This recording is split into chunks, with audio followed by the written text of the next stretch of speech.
رمضان کے مہینے میں عام دنوں کے مقابلے میں مسجدوں میں بچے زیادہ آتے ہیں، مسجدوں میں بچے زیادہ آتے ہیں۔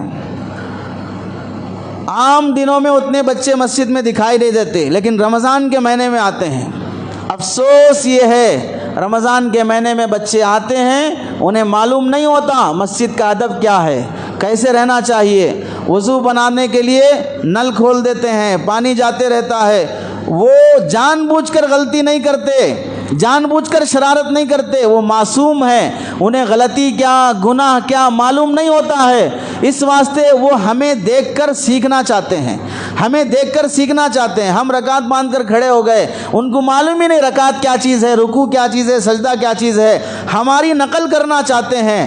یہ بہترین موقع ہے ہمارے بچوں کی تربیت کا۔ رمضان کے مہینے میں مسجد میں بچے آئیں، آنے دو، اپنے بچوں کو لاؤ۔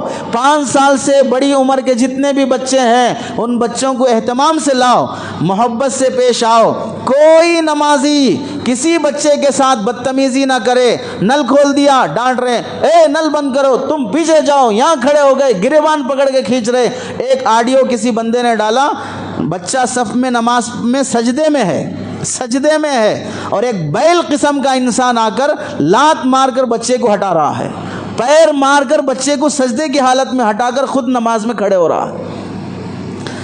میں نے وہ ویڈیو دیکھا تو من کرا اگر وہ بندہ مل جائے تو 4-5 جوتے اسے سڑک پر مارنا چاہیے۔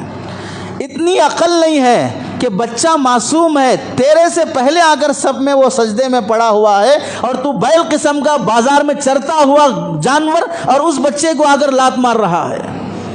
ارے یہ بچے کل کے بڑے ہیں، کل کے جوان ہیں، ہمارے مرنے کے بعد یہی نمازی بننے والے ہیں۔ اگر ان بچوں کے ساتھ ایسا سلوک ہوا کہ مسجدوں سے نفرت پیدا ہو گئی، نمازیوں سے نفرت پیدا ہو گئی، یہ مسجدوں کو آنا چھوڑ کر کٹوں پہ بیٹھنا شروع کرے، چبوتروں پہ بیٹھنا شروع کرے، اور یہ تھیٹروں پہ فلم ہالوں میں جا کے بیٹھنا شروع کریں، شراب کے اڈوں پہ بیٹھنا شروع کریں، تو کس کا باپ جا کے لائے گا ان بچوں کو وہاں پر؟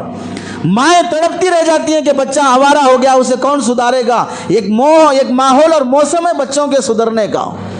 بچہ کتنی بھی بڑی غلطی کر دے رمضان کے مہینے میں مسجد میں آ کر، ہرگز اس کی توہین تذلیل نہیں کرنا، پیار سے سمجھاؤ۔ ماؤں کو بولو مسجد بھیجنے سے پہلے آداب سکھا کے بھیجو، خود ایسے ادب سے رہو مسجد میں کہ بچہ ہمیں دیکھ کر ادب سیکھ لے۔ ہم 40 سال 30 سال 50 سال کے ہو کے جانوروں کی طرح مسجدوں میں لڑ رہے ہیں، تو بچہ نہیں لڑے گا مسجد میں؟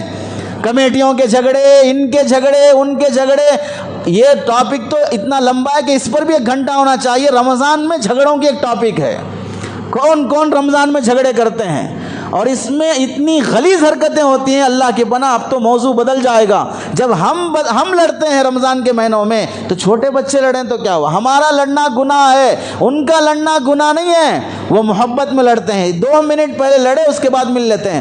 ہم اگر لڑتے ہیں تو جانوروں سے بدتر لڑتے ہیں، موت تک بھی دل صاف کرنے تیار نہیں ہوتے، ایک دوسرے کی غلطیاں دیکھتے ہی رہتے ہیں۔ ہم سے لاکھ درجے بہتر ہے ان بچوں کی لڑائی۔ اس واسطے بچے کچھ بھی حرکت کریں، اللہ کے نبی علیہ السلام مسجد نبوی میں نماز پڑھا رہے ہیں، بچے پیچھے کھڑے ہوئے ہیں، چھوٹا دودھ پیتا بچہ بھی لایا جاتا تھا نبی کے زمانے میں۔ عورتیں نماز پڑھنے کے لیے نبی کے زمانے میں آتی تھیں، نماز میں کھڑی ہیں، فجر کی نماز ہے، امام صاحب 40 آیتیں 60 آیتیں نماز میں پڑھنا ہے۔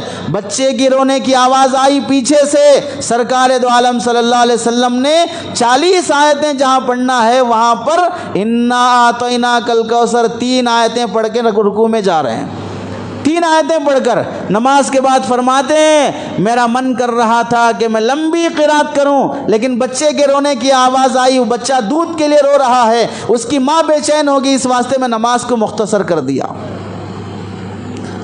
اللہ کے نبی کے زمانے میں نبی نماز پڑھا رہے ہیں، حسن حسین نماز کے لیے آ کر سجدے میں ہیں تو اوپر اللہ کے نبی کے پیٹھ پہ بیٹھ گئے، سجدہ لمبا ہو گیا، صحابہ اتنی دیر سجدہ، ایک صحابی اٹھ کے دیکھے اللہ کے نبی ہیں یا انتقال ہو گئے، اتنا لمبا سجدہ ہوا، دیکھے پیٹھ پر بچہ بیٹھا ہوا ہے، آگے بڑھ کر بچے کو ہٹا دیے، اللہ کے نبی سجدے سے اٹھے، دوبارہ سجدے میں جب گئے بچہ پھر بیٹھنے جانے لگا تو یہ صحابی اسے ہاتھ سے روکنا چاہ رہے تھے، اللہ کے نبی علیہ السلام نے ہاتھ سے اشارہ کیا نہ روکو، اسے بیٹھنے دو۔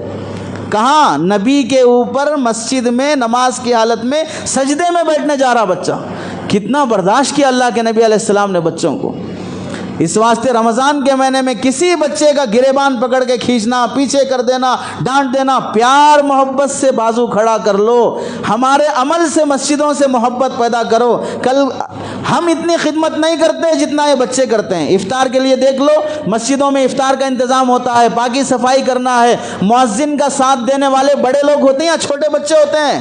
پاکی صفائی میں ساتھ دینے والے بڑے لوگ ہوتے ہیں یا چھوٹے بچے ہوتے ہیں؟ ہونا تو یہ چاہیے کمیٹیوں کی طرف سے، ذمہ داروں کی طرف سے آنے والے بچے جو پابندی سے آتے ہیں ان کو نوٹ کیا جائے، نوٹس کیا جائے کون سا بچہ پورے رمضان پابندی سے فجر میں آیا، مغرب میں آیا، تراویح میں آیا اور صفائی میں حصہ لیا. شب قدر کے موقع پر، تاقراتوں کے موقع پر ایسے بچوں کو آگے بلا کر ان کی شال پوشی ہو، ان کی گل پوشی ہو، ان کو ہدیہ دیا جائے کہ یہ بچہ پورا رمضان مسجد کی خدمت کیا ہے، یہ بچہ پورا رمضان مسجد کی صفائی کیا ہے. پھر دیکھو اس بچے کے دل میں مسجد کی کیسی محبت پیدا ہوگی، نمازیوں کی کیسی محبت پیدا ہوگی. آج ہماری گری ہوئی حرکتوں کی وجہ سے نمازیوں سے، مسجد سے بچے نفرت کرنے والے بن گئے. اسکول میں دیکھو 3 سال سے، بیبی کیئر میں دیکھو 1.5 سال سے مائی رکھ کر، آیا رکھ کر، نوکر رکھ کر تمہارے گھر کے بچوں کو ہم 4 گھنٹے 6 گھنٹے ہم پالیں گے، ہم صفائی کریں گے، ہم حفاظت کریں گے. اس واسطے اسکولوں میں 3 سال سے بھی بچے بھرے ہوئے ہوتے ہیں اور مسجدوں میں بچے خالی ہوتے ہیں. اسکول والے کو فکر ہے بچوں کو ہم اپنا لینا، اور مسجد والوں کو فکر نہیں ہے کہ ہمارے نوجوان بچے کہاں برباد ہو رہے ہیں. اس واسطے رمضان کے مہینے میں بچوں کے ساتھ سختی سے پیش نہ آیا جائے.